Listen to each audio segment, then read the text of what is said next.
Enfield కొనుక్కోవాలని చాలామందికి ఆశ ఉంటుందండి. బట్ అందరికీ అది సాధ్యం కాదు. ఎందుకంటే 2,50,000 2,90,000 వరకు ఉంటుందండి.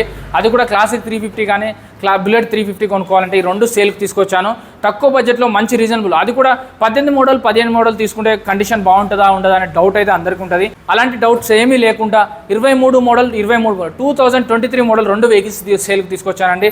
ఇది వచ్చేసి 199 చెప్తున్నారు, 10,000 తగ్గుతుంది. ఈ video Facebook, YouTube, Instagram, Snapchat అన్నిట్లలో వస్తుంది. వీడియో చూపిస్తే 10,000 తగ్గుతుంది. ఈ వెహికల్ వచ్చేసి 180 చెప్తున్నారు, 10,000 తగ్గుతుంది. 23 మోడల్ 21,000 కిలోమీటర్స్ డ్రివెన్.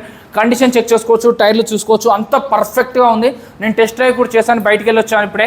రెండు అయితే పర్ఫెక్ట్గానే ఉన్నాయి. వీళ్ళ దగ్గర ఇవే కాదండి, BS4 వెహికల్స్ కావాలంటే 2 వెహికల్స్ ఉన్నాయి, స్టాండర్డ్లో కావాలంటే ఉన్నాయి, ఎలక్ట్రాల్లో కావాలంటే ఉన్నాయి. మీకు ఏ బండి కావాలి, బుల్లెట్ బండిలో బయట 4 ఉన్నాయి, లోపల 6 ఉన్నాయి. మొత్తం 10-12 వెహికల్స్ వరకు అయితే వీళ్ళ దగ్గర అవైలబుల్ ఉన్నాయి.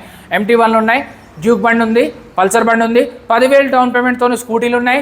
అలాగే మీకు పల్సర్ కానీ FZ కానీ ఉన్నాయి.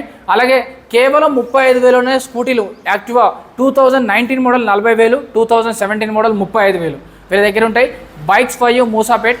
వీళ్ళు బండ్లు అమ్ముతారు, కొంటారు, ఫైనాన్స్ చేస్తారు, రీఫైనాన్స్ చేస్తారు, RTO వర్క్స్ కూడా చేస్తారు. బట్ RTO వర్క్స్కి 3,000 రూపాయలు తీసుకుంటారు. అది ఇక్కడే కాదు, ఎక్కడైనా తీసుకుంటారు. బండి చెక్ చేసుకోకుండా ఎక్కడ వెహికల్ అయితే తీసుకోవద్దండి. వచ్చి చూసి టెస్ట్ డ్రైవ్ చేసుకొని చెక్ చేసుకొని నచ్చితే తీసుకోండి. జై హింద్.